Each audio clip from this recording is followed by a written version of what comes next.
네, 오늘 주식 투자 성공 백서에서는 주식 챔피언스 리그 시즌3 참가자들이 5천 원 미만의 저가 종목들, 또 투자 가치와 전략에 대해서 좀 알아보도록 하겠습니다. 오늘 함께할 분들 먼저 만나보도록 하죠. 오해진 주식 매니저, 상도투자자문의 고덕재 대표, 최요원 시사평론가, 제이데이 파트너스의 윤정두 대표 함께합니다. 어서 오세요. 네, 안녕하십니까. 오늘 국내 증시 간단하게 한마디로 표현하면 어떻게 정리해 볼 수 있을까요? 죄송합니다. 글씨를 좀 잘 못 써서. 네. 오늘 같은 장에 흐흐 이러면은 또 많이 혼나겠습니다만, 일단 뭐 말일이고요. 그리고 끝자락에 다 달았다라고 표현을 드리고 싶습니다. 개인들이 선호하는 그 제약 바이오 같은 경우에 굉장히 큰 투매가 나온 상태이고요. 그 밖에도 이제 뭐 건설주 같은 경우에도 최근 들어서 좀 조정이 깊었거든요. 근데 그 추가적으로 나올 수 있는 악재보다는 뭐 재료가 좀 더 있을 것 같고, 그리고 글로벌 시장에서도 미국 쪽에서 또다시 그 미국 대선에 대한 혼조세 이런 부분이 부각되긴 했지만은 시장에 미친 영향력은 사실상은 제한적입니다. 그래서 여러 가지 이제 그 공포심을 유발시키는 그런 내용들은 많이 있습니다만 일단은 글로벌 증시 쪽에서는 좀 안정화가 되고 있는 상황이고 우리나라 증시 같은 경우는 지금 뭐 완전한 디커플링 상태로 이제 패닉에 빠져 있는 그런 상태인데 요 구간만 이제 잘 넘기게 된다면 그럼 뭐 지금 이 시간에도 이제 불확실성이 좀 해소되고 있는 상황이죠. 그래서 이 부분만 좀 잘 넘기게 된다면 11월부터는 굉장히 긍정적인 흐름이 나올 수 있다. 이런 부분 뭐 잠시 후에 또 설명을 드리도록 하겠습니다. 네. 우리 개인 투자자들 코스닥 쪽에서는 어떤 전략이 좋을까요? 일단은 뭐 매번 말씀드리지만은 코스닥 시장 전체적인 시가총액이 삼성전자에도 사실 못 미칩니다. 네. 그렇기 때문에 이제 펀더멘털적인 측면에 있어서 코스닥 종목에서는 진짜 옥석 가리기가 굉장히 중요하다. 그러니까 아무 종목이나 들어가셔서 막연하게 수익을 내겠다라고 하시는 것은 굉장히 리스크가 크고요. 그리고 이제 실적철에는 매번 똑같습니다. 그 실적 관련된 종목군들이 긍정적인 흐름이 나오지 실적이 없이 성장성만 가지고 가는 종목군들은 결과적으로는 뭐 시세 흐름이 안 좋거든요. 네. 그러니까 코스닥이 아무래도 이제 그 성장성 위주의 종목군들이 많기 때문에 앞으로의 코스닥 대응 전략 기준으로 말씀드린다면은 일단 지금 패닉 상태에서의 마지막 날의 흐름이기 때문에 오늘은 조금 감내를 하시고요. 그러고 나서 이제 그 시장이 안정화를 찾게 된다면 손실이 많다 할지라도 정상적인 또 우량한 이런 종목으로 좀 옮겨가신 전략이 코스닥 시장 대응 전략에서도 중요하다 이렇게 말씀드리겠습니다. 네.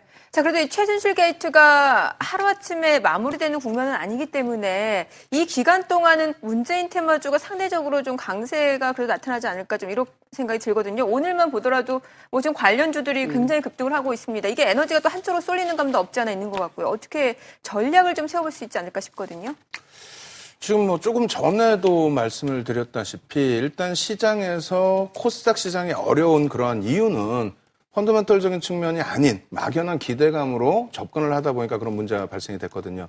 지금까지에서도 마찬가지입니다. 얼마 전에 뭐 대선 테마주 관련해서도 말씀을 드렸습니다만 대선 테마주가 펀더멘털적인 부분에 있어서는 결코 못 미치는 종목군들이 대부분이거든요. 네. 그렇게 되다 보니까 이번에 이제 조그맣지는 않습니다만 이러한 큰 문제가 불거졌을 때 추풍낙엽처럼 그 종목군들이 다 휩싸여서 폭락이 나왔다는 겁니다. 그렇다면 지금의 기준에서도 마찬가지라는 거죠.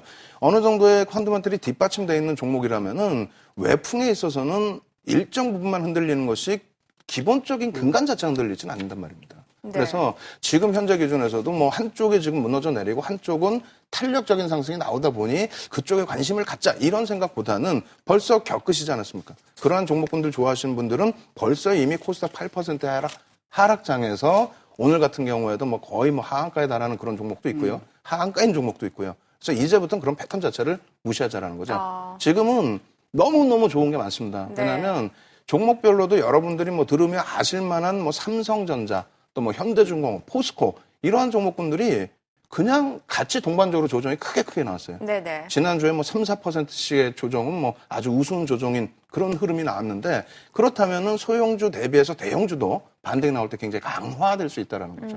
그렇다면 이번 기회에 대형주 위주에서의 포트폴리오 잘 꾸미셔가지고 계좌 수익률 자체를 좀 올리시는 전략으로. 그래서 대선 테마주는 아예 언급조차 안 하도록 하겠습니다. 뭐 하시나요, 보통 5천 원 생기면요? 저도 뭐 현금 들고 다니는 적이 거의 없기 때문에 가끔 가다 5천 원이 생기는 경우에는 어머님들입니다. 어머님들은 무지하게 좋아하십니다. 그래서 5천 원을 드린다고. 그럼요. 5,000원이든 1,000원이든 뭐 잔돈 생길 때마다 드리면 아니, 조금 모아서 드려야 되는 거 아니에요? 뭐 생길 때마다 그리고 어쩔 때는 이제 같이 다닐 때는 뭐 5만 원권이나 이런 경우는 좀 그래도 가지고 다니니까 그럴 때 일부러 깨죠.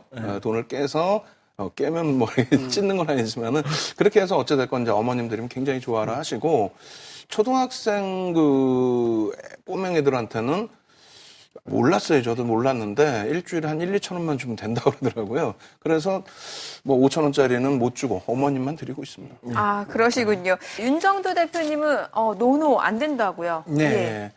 일단은 뭐 제 기준에서는 시가총액이 너무 작습니다.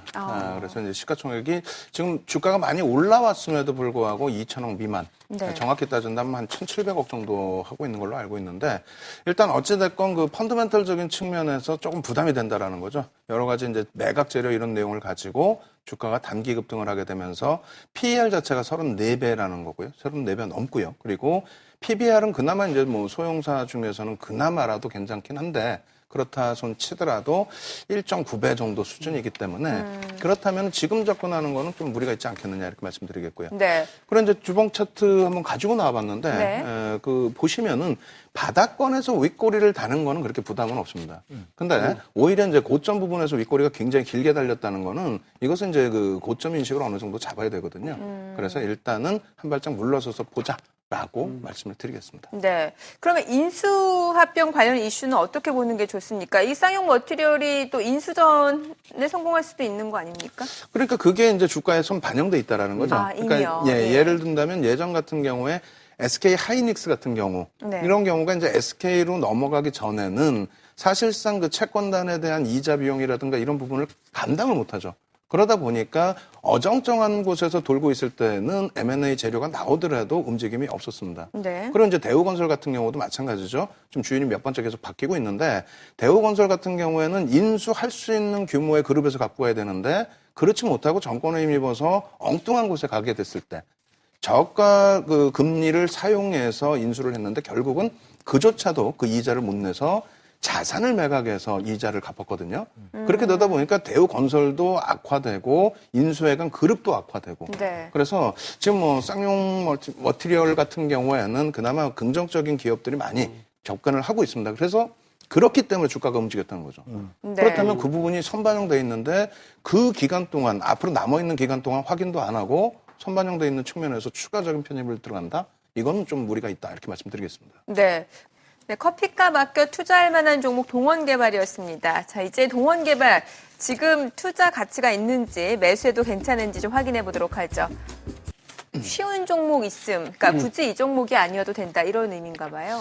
예, 그렇습니다. 사실 그 건설주나 건설 관련주들 중에서 우량한 회사 굉장히 많습니다. 굉장히 많은데 동원개발 같은 경우 좀 뭐 많이 어려운 종목이 아닌가. 그러한 이유가 예. 한 달 동안 오늘을 제외하고 그러니까 9월 29일부터 10월 28일까지 한 달 동안 거래대금, 일자별 거래대금을 놓고 봤을 때요. 10억 원의 거래대금을 넘긴 적이 단 한 번도 없습니다. 회사가 나쁘진 않아요. 회사의 네. PER 자체는 뭐 5배 미만이고 굉장히 뭐 어찌 보면 우량하다 할 수 있는데 대주주 지분이 너무 많고요. 네. 또 5% 이상 지분을 가지고 계신 쪽도 많고 또 외국인도 뭐 적지는 않습니다. 일정 범위의 지분이 있고. 그러면 이러다 수급상으로 보니까 보면 나쁘지 않은 거 아닙니까? 대주주 지분도 높고 외국인도 좀 갖고 있고. 환급성이 없죠. 아. 네, 그래서 지금 10월 25일인가 26일일 겁니다. 그 날짜 같은 경우에는 거래대금이 대략 2억 3천만 원 미만. 네. 2억 3천만 원 미만이면은 사실상 뭐 몇몇 분들, 시청자 몇몇 분들만 들어가시더라도 그 종목의 변동성은 확대될 수 있고요. 네. 그렇게 해서 이상급등락이 혹시라도 나왔을 때 접근을 하게 됐을 경우에는 매수세가 제한적이기 때문에 네. 그렇게 된다면 환급성 자체가 없어진다는 거죠. 그러니까 팔고 싶어도 네. 이 물량을 사줄 만한 그런 수급이 없다라는 의미인 거죠. 예, 그게 가장 안타까운 거죠. 그래서 좋은 종목이면은 분명하기 때문에 네네. 많은 그 기관 투자자들 쪽에서도 일정 범위 갖고 있는데 개인들이 접근하기에는 굉장히 좀 어려운 종목입니다. 그래서 쉬운 종목도 있다. 대형주에서도 좋은 종목 찾을 수 있다. 이렇게 말씀드리겠습니다. 그럼 대형주에서 네. 다른 쉬운 종목 있다 말씀 주셨는데 바로 종목을 좀 공개해 주시죠. 아, 그럴까요? 네. 그러시면은 자료화면부터 그냥 바로 보겠습니다. 네네. 바로 볼 텐데요. 일단 그 건설주들 전체적인 흐름, 뭐 많은 내용이 있습니다. 어찌됐건 이번 주에 악재 요인이라고 할 수 있는 부동산 규제 부분이 나올 수가 있습니다. 다만 이 규제에 대해서 계속 미뤄왔던 부분을 오픈하는 거거든요.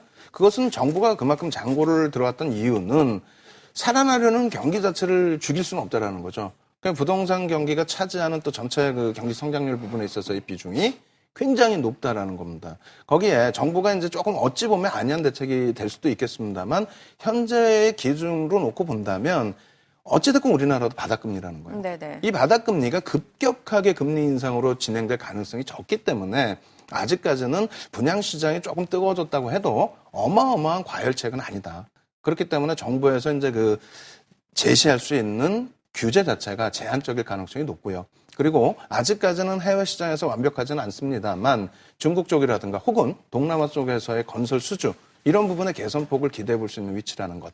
이렇게 해서 감안을 한다면 건설 대형사들의 관심은 계속 지속되어야 한다. 이렇게 말씀드리겠는데 일단은 GS건설부터 한번 보도록 하겠습니다. 네. 모든 그 내용들이 제가 혼자 생각하는 내용이 아니라 수급 동향 놓고 보시게 되면은 어마어마합니다. 우리나라 올 1월 4일부터 지금 현재까지 기준해서 외국인과 기관 쌍끌이 매수 11위에 올라와 있습니다. 근데 매수 평균 단가 대비해서 지금 주가는 오히려 밀려 내려와 있어요. 그렇게 된다면 좀 과도한 것이 아닌가 이렇게 말씀드리겠고 이 부분을 차트로 한번 또 놓고 보시게 되면은 차트 기준에서도 이렇게 보여집니다. 그래서 빨간 색깔로 그어드린 부분이 매수 평균 단가 수준인데 13%에 달하는 매집입니다. 이러한 매집을 하게 됐을 때는 주가 흐름이 어떻게 움직여야 정상이냐면요.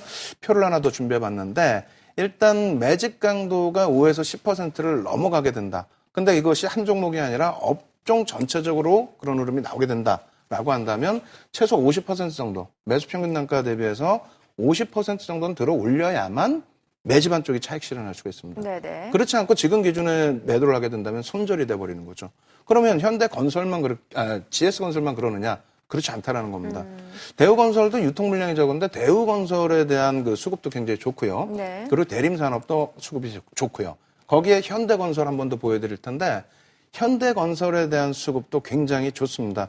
올해 들어서 현대건설의 외국인 기관 쌍끌이 매수는 전체 시장에서 8번째로 순위가 8번째 순위입니다. 그래서 그 정도로 많은 매집이 돼 있다. 근데 현대건설도 오늘 기준에서는 이제 뭐 좀 혼조세 많이 나왔는데 최근 들어서 많이 급락을 하게 되면서 매수 평균 단가 대비해서 지금 뭐 올라와 있는 주가 수준 제한적이라는 거죠. 9%에 달하는 매집이 단행됐고요. 또 차트로 놓고 보시게 되면은 지금 추세가 좀 실적 나오고 나서 좀 과도하게 밀어내린 그런 추세이기 때문에 지금부터는 이번 주에 이제 그 규제책이 나오니까 네. 불확실성 해소로 받아들이시고 접근하신 방법도 긍정적이지 않겠느냐라고 말씀드리겠습니다. 그렇군요. 오늘 보니까 네. 삼성그룹주하고 정치인 테마주만 올랐어요. 일부 제약바이오주하고요. 아, 그런가요? 근데 예. 그 거래소 쪽에서는 제약주들이 좀 여전히 그래도 일부 오르고 여전히 좀 무겁게 지수는 끌어내려지고 예. 그리고 또 지금 시장에서 오른 것이 금융지주사 같은 경우에도 그러게요. 오늘 뭐 예. 상당한 강세, 그러니까 상대적인 강세죠. 네. 그래서 이런 부분을 놓고 본다면 시가총액 극대형주 기준에서도 분명히 수익이 계속 창출되는 종목이 있다라는 겁니다. 그리고 현재 기준에서는 저도 어찌 보면 참 나쁜 사람입니다. 왜냐하면 이럴 때 참 오히려 거꾸로 맨 처음에 흐흐 하면서 좋은 기회다 매수할 수 있다 이렇게 말씀드렸지만은 네. 사실상 삼성전자는 강세를 띠고 또 KB금융 강세를 띱니다만 하나케미칼은 계속 바닥에서부터 말씀드려서 또 고점 대비해서 밀려 있거든요. 오늘 또 LG화학은 올랐더라고요. 그래서 예. 이제 그나마 이제 엇갈리는 흐름에서 하방은 잡고 있는데 뭐 건설주도 또 마찬가지예요. 건설주도 뭐 바닥에서부터 쭉 올라와서 다시 고점 대비해서 밀려 있습니다. 결론적으로 이게 무슨 말씀드리고 싶은 거냐면 많은 분들이 지금 주식을 더 사고 싶다 할지라도 현금도 없고 그리고 내 종목이 일단은 고점 대비 많이 밀려 있습니다. 네. 그러다 보니까 막상 우량하고 좋은 종목으로 옮겨가려다가 못 가신다는 거죠. 그렇죠. 이럴 때 과감해지시라는 거예요. 어차피 내가 주식 비중이 꽉 차 있는 상태라면은 여기에서 뭐 더 추가적으로 매수할 수 있는 방법은 없지만 이 부분에 있어서 포트폴리오 비중이나 혹은 업종 종목은 변경할 수 있다는 겁니다. 네. 그래서 좀 많이 힘드시겠지만은 잘라내셔야 될 종목은 잘라내시고 또 수급이 개선돼 있는데 인위적으로 좀 눌려 있거나 업황 개선폭 대비 저평가받는 그런 종목 이런 종목으로 꼭 옮겨가실 것을 권해드리고 싶습니다. 돈이 보이는 오후 3시 주식 투자 성공 백서. 내일 더 부자 되세요. Off from my city, off from my home. We're flying up no ceiling when we in our zone. I got that sunshine